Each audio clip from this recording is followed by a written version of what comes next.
I am parked over by Mate and I'm gonna walk over to Memorial Park, which is where my location is today. I received an email telling me to read my horoscope, and I was also sent an audio clip, which I can only assume was Mr. X, telling me that I shouldn't give up and that I should keep on looking for Lily. So we'll see what happens.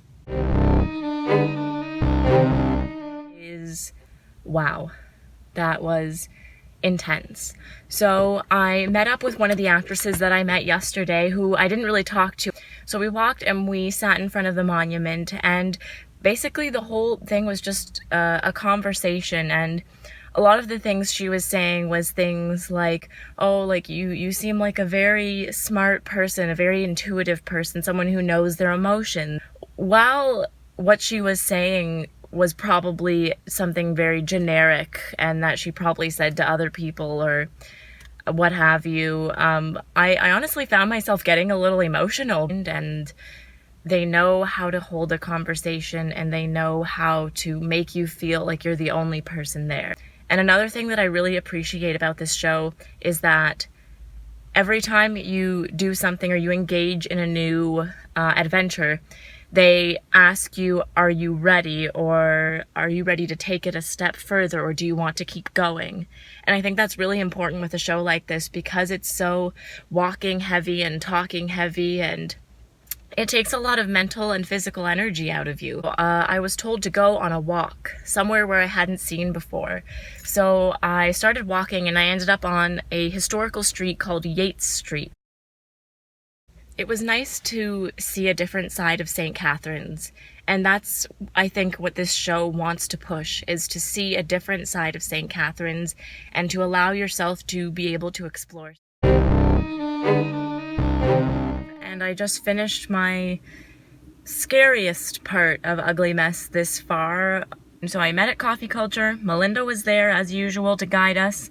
She handed me one of those masks you use when you're, I don't know, doing construction. I don't know how to, it kind of looked like a surgical mask in a way. And she told me to put it on and then walk to the end of the sidewalk where there was a man wearing a mask. Scary thing number one. He gestures towards this door to what I believe to be an abandoned apartment, and the lights flashing, and we went into the other room and he had me sit on a chair facing a door. And then he said, who's behind the door? Think about it. Who's behind the door? And I'm thinking, Lily. And then a silhouette of a woman walks by and looks right at me. And then he starts urgently saying, get out. He got out, he gestured for me to take off my mask, and the little girl who I saw from today was there. The one who I was supposed to play hide and seek with. And she led me down an alleyway and into the original office building that I had been led to as my very first location. And lo and behold, the little woman who I met, who was the very first character that I met, was there, and she told me I couldn't talk.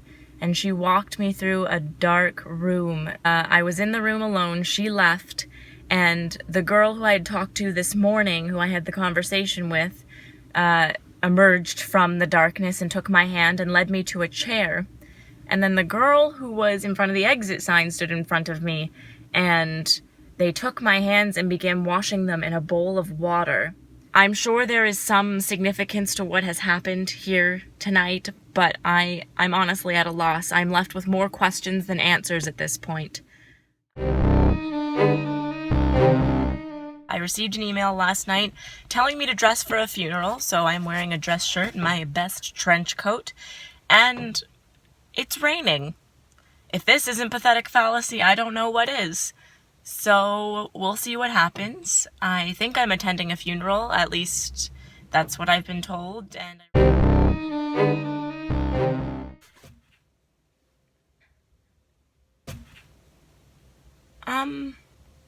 I'm a little disappointed. So I follow where I'm supposed to go, and there's people along the way who I have met. Some I haven't met, some people I didn't interact with, but they were all standing along the path as sort of markers to show me where to go. I get to a sort of clearing in these woods where Gabe is standing, and I'm not sure if I'm supposed to walk past him or if I'm supposed to interact with him as usual. So I get there and he kind of shifts and like looks me in the eyes, and he gives me a piece of paper, which I have right here. I read it, and it's a quote from Endgame. It's a very long quote.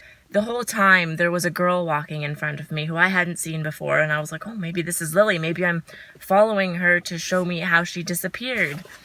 And so I follow her, and we get to Rodman Hall. And the girl tells me, okay, so you're going to take this road down, but you're not going to go the path that you took to get here. You're going to turn left.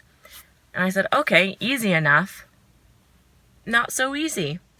But there was no means of going left. So I stood there for at least a good 2 minutes, really confused. I went to Melinda, who was standing where I had started. I tell her, I'm like, I'm not sure I did this right.